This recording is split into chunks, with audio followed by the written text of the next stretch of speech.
அஸ்ஸலாமு அலைக்கும் வரஹ்மத்துல்லாஹி வபரகாத்து. அருமையான பெரியோர்களே, நபிகள் நாயகம் ஸல்லல்லாஹு அலைஹி வஸல்லம் அவர்கள் சொல்லித்தந்த சுன்னத்துகளில் இதுவும் ஒன்று. தஷ்மித்துல் ஆதிஸ், தும்மியவருக்கு பதில் சொல்லுவது. தும்மினால் அல்ஹம்துலில்லாஹ் என்று சொல்ல வேண்டும். அது ஒரு சுன்னத்து. அல்ஹம்துலில்லாஹ் என்று சொல்லுவதை நீங்கள் கேட்டால் இர்ஹம்கல்லா என்று சொல்ல வேண்டும். இர்ஹம்கல்லா என்று நீங்கள் பதில் சொன்னால் தும்மியவர் என்ன சொல்லுவார்? யஹ்தீகுமுல்லாஹ் வ யுஸ்லிஹ் பாலக்கும். எவ்வளவு ஒரு அருமையான ஒரு தொடர்பு பாருங்கள். அல்ஹம்துலில்லாஹ் என்று நீங்கள் அல்லாஹ்வை புகழ்ந்தால் கேட்டவர் சொல்லுவார், அல்லாஹ் உங்களுக்கு ரஹ்மத்து செய்வானாக, ரஹ்மத்து செய்வானாக என்று நீங்கள் சொன்னால் அவர் சொல்வார், அல்லாஹ் உங்களுக்கு ஹிதாயத்தை தருவானாக, உங்களோட ஆயுளை கூட்டுவானாக. எவ்வளவு ஒரு அருமையான ஒரு ஏற்பாடு பாருங்கள். அப்ப தும்மல் என்பது ஒரு பெரிய ஒரு விஷயம்.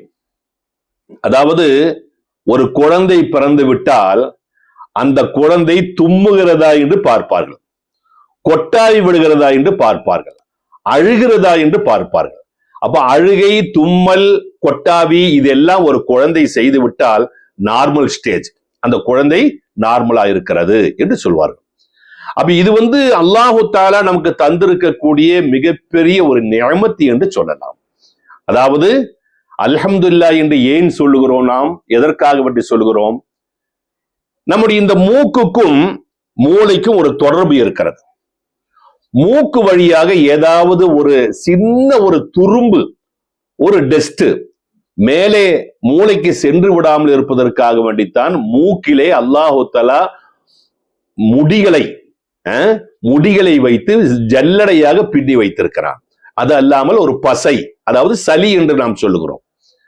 அப்ப இந்த முடிகளையும் பசைகளையும் மீறி ஒரு துரும்பு ஏதாவது மூளைக்கு செல்ல முயற்சி செய்தால் அந்த நேரத்தில் ஒட்டுமொத்த உடலும் சேர்ந்து எதிர்ப்பு தெரிவிக்கிறது. அப்படி எதிர்ப்பு தெரிவிக்கக்கூடிய ஒன்றுதான் ஹச் என்று சொல்லக்கூடிய தும்மல். அப்படி தும்முகின்ற பொழுது மூக்கு வழியாக செல்லக்கூடிய அந்த பொடி, அந்த தூசி, அந்த டஸ்ட் வெளியிலே சென்று விடுகிறது. அப்படி செய்யக்கூடிய அந்த நேரத்தில் நம்முடைய ஹார்ட்டினுடைய பம்பிங் இருக்கிறது அல்லவா, ஹார்ட்டினுடைய பம்பிங் அது நின்று விடுகிறது. அந்த நின்ற ஹார்ட் மீண்டும் அதனுடைய பம்பிங்கை தொடங்குவதன் காரணமாக நாம் அல்ஹம்துலில்லாஹ் என்று நாம் சொல்லுகிறோம். இதுதான் இன்றைக்கு ஆராய்ச்சியாளர்கள் கண்டுபிடித்து சொல்கிறார்கள். அப்ப தும்மல் என்பது ஒரு மிகப்பெரிய ஒரு அல்லாஹுடைய கிருபை என்றும் கூட சொல்லலாம். ஆகவே தும்மினால் நாம் அல்ஹம்துலில்லாஹ் என்று சொல்ல வேண்டும், கேட்டவர் யர்ஹமுக்கல்லாஹ் என்று சொல்ல வேண்டும். இது இஸ்லாத்துடைய கலாச்சாரம், ஒரு பண்பாடு. இதை நாம் முயற்சி செய்ய வேண்டும், முயற்சி செய்து பாருங்கள். ஆனால் அதே நேரத்தில் இன்றைக்கு நாம் என்ன செய்கிறோம் என்று சொன்னால், தும்மல் ஒன்றோ இரண்டோ வந்துவிட்டால் சனியம் பிடிச்ச தும்மல், இது விடவே மாட்டேங்குது என்று மூக்கை கசைந்து கொண்டு இப்படி தும்மலை நாம் திட்டுவோம். ஆனால் உண்மையாலுமே அப்படி செய்வது தவறு, அப்படி செய்வது முறையல்ல. தும்மினால் அல்ஹம்துலில்லாஹ் என்று நீங்கள் சொல்லி பழகுங்கள். அதை கேட்டவர்கள் இர்ஹமுக்கல்லாஹ் என்று சொல்லி பழகுங்கள். இதுவெல்லாம் இஸ்லாத்துடைய பண்பாடு, இஸ்லாத்துடைய முறை. இதெல்லாம் ரசூலுல்லாஹ்வுடைய சுன்னத்துகள்.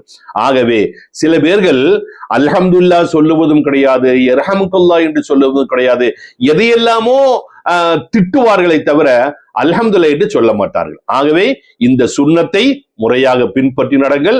அல்லாஹ் நபியுடைய சுன்னத்தை பின்பற்றுவதற்குண்டான தௌஃபீகை தந்தருள்வானாக. அஸ்ஸலாமு அலைக்கும் வரஹ்மத்துல்லாஹ்.